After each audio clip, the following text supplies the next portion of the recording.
जिले में स्थगित रहिला उच्छेद प्रक्रिया। जिला प्रशासन सहित आलोचना पर 5 दिन उच्छेद अभियान स्थगित रखा यापर दोकानी माने आंदोलन हटी किछि दोकानी निजे सेमानक दोकान खाली कर दैछन्ति। आउ जो माने रहिले 5 दिन भितर दोकान खाली करबा पई निर्देश दैछि प्रशासन। एने सूचना दैछन्ति खोर्धा उपजिलापाल। आज आमर एविक्शन होबार थिला किछि दुकानी मध्ये आमे जेते गलो सकाळ से माने निज निज सोमट सेमने जिनपतर सब काटि नेतले तो प्रथम धन्यवाद। बाकी जो व्यवसायी भाई माने रहिले तांकर किछटा ग्रीवांस थिला तो आमे भी तांको ग्रीवांस सुनिछु और तांको 5 दिन टाइम दिछु फर्दर प्रिपरेशन पे 5 दिन पर आमे एविक्शन करू। डॉक्टर प्रशांत साहू आम सहित सीधा सड़क जोड़ी होती अधिक सूचना प्रशांत केते दिन वर्तमान समय 5 दिन समय दिया जाइछि किभଳି भाबरे समानकु सामना करिथिले उपजिलापाल एवं कोन सब कहिसंती किभଳି भाबरे स्थगित रहिछि।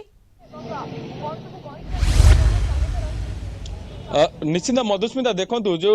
आंदोलन आज सकाळु सकाळु आरंभ होइतला रातिरु लोक माने आंदोलन करथिले सीधा सड़क आज जेतेबेले भांगिबा पई प्रस्तुत आरंभ करथिला जिला प्रशासन पक्षरु सेतेबेले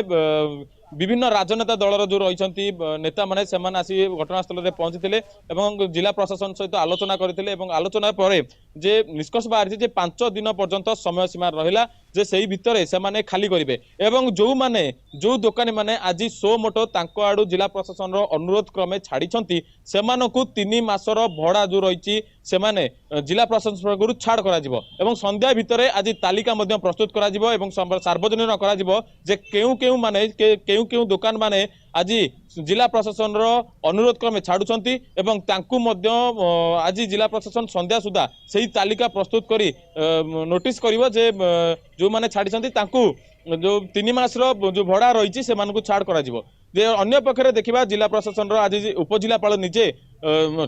कहते जे जो दोकानी माने आउ रही 5 दिन पर्यंत समय सीमा नहीं सेमानकु मध्य 5 दिन पर उच्छेद करा नहीं स्पष्टीकरण रखिंट जिला प्रशासन पक्षरु। तेबे लोक माने मध्य याको स्वीकार करछन्ति जो दोकानी माने रही सेमाने स्वीकार करछन्ति एवं स्थगित रखिंट आंदोलन को मध्य स्थगित रखिले जाउ 5 दिन रो समय सीमा को सेमाने नैछन्ति जे किभଳି भाबरे जिला प्रशासन सहित आउ एक बैठक करा जिवो बैठक पर ही सेमाने दोकान छाड़िबे एवं जिला प्रशासन पक्षरु उच्छेद करा जिवो बोली सूचना मिलिछि। अर्थात एपटे आंदोलन को मध्य स्थगित रखा जायछि एवं एपटे उच्छेद प्रक्रिया मध्य स्थगित रही उभयक बुझामणारे वर्तमान समय सबकि सल्यूशन बाहर समाधान बाहरी प्रशांत।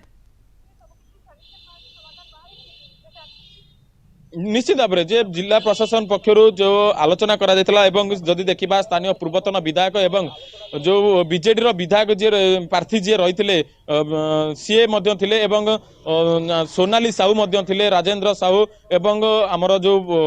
जटनी रो पूर्वतन विधायक सुरेश राउतराय मध्य थिले एवं जो दोकानी माने रहिसंती दोकानी संघ माने रहिसंती सेमाने मध्य बसी उपजिलापाल तहसीलदार एवं एसडीपीओ जे थिले तांको सहित एक मिलित भाव में एक बैठक होइतला एवं आलोचना होइतला आलोचना रे एही निष्कर्ष बाजी जे 5 दिन समय सीमा रही बोली। बिल्कुल प्रशांत 5 दिन समय सीमा बाहरी किंतु जो भाव में सेमानकर दाबी रहुतला से दाबी किभଳି भाव में पूर्ण करा जाई परिबो ना अन्य किछि प्रतिश्रुति दिया जायछि एवं प्रतिश्रुति केबे सुधा पूर्ण करा जिवो जेंति बैठक कथा मध्ये आपण कहउतले बैठक केते बेले हेबो एवं केउ माने उपस्थित रहबे कोन आलोचना करा जिवो से संपर्क रे किछि सूचना। निश्चित देखो मधुस्मिता केतेबेले बैठक करा नेक्स्ट बैठक से नहीं कौन प्रकार सूचना दि जाए ना जे किभଳି भाव एक समय सीमा धार्य करा आसंता काली किंबा आज संध्या सुधा ए नहीं जिला प्रशासन पक्षरु जो सूचना दिया जो व्यवसायिक महासंघ रही व्यवसायिक विभिन्न जो छोट छोट संघ रही से सूचना दिया एवं सेमानक सहित एक समय सीमा धार्य कर समय बैठक करा सहित आलोचना पर ही निष्कर्ष बाहर जो डिमांड से रखुंट जो व्यवसायिक माने जिला प्रशासन जो व्यवस्था रही से भितर कौन निष्कर्ष बाहर समस्त नजर रही अन्य पक्ष देखा जो माने ही कौन निष्कर्ष बाहर